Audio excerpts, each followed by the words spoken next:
We are now taking you live to the Treasurer, Josh Frydenberg, speaking in Melbourne. Through the year.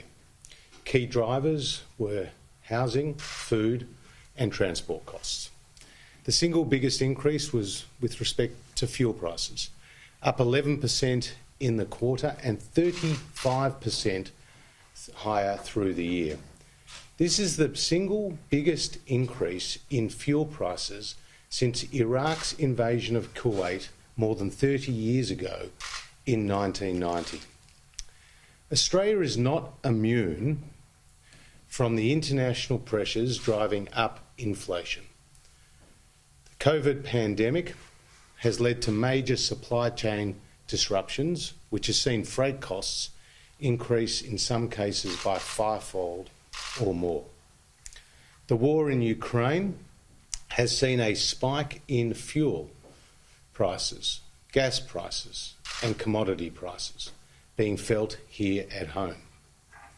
Internationally, we see in Canada that inflation is running at 6.7%. In New Zealand at 6.9%, in the United Kingdom at 7%, in the United States at 8.5%. Today's higher inflation numbers are a reminder to Australians that we are living in a complex and volatile economic environment. Today's inflation numbers are a reminder to all Australians of the importance of strong and effective economic management.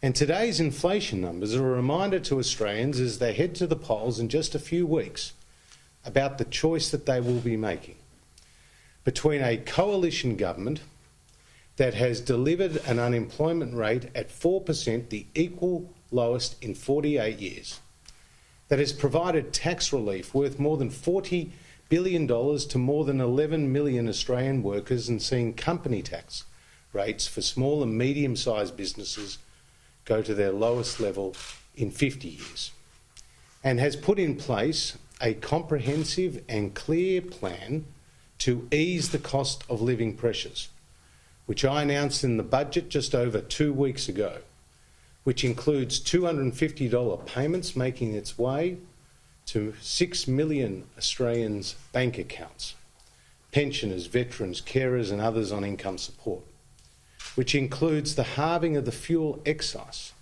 which has already seen fuel prices more than 22 cents lower than they were going into budget night.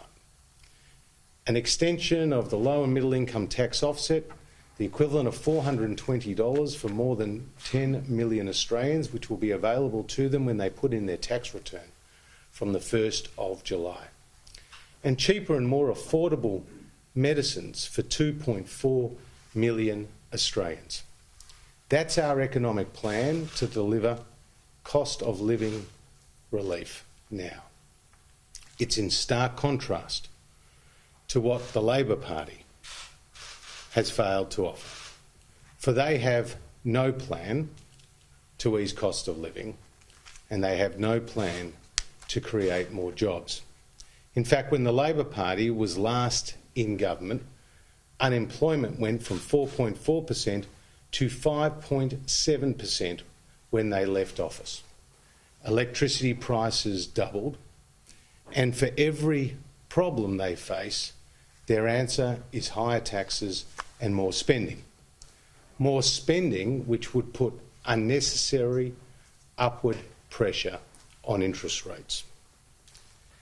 This is not a time to put at risk the gains that we have made.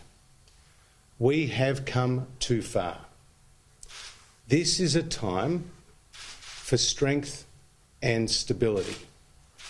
This is not a time to roll the dice on fake independence, a weak Labor leader and the chaos of a hung parliament.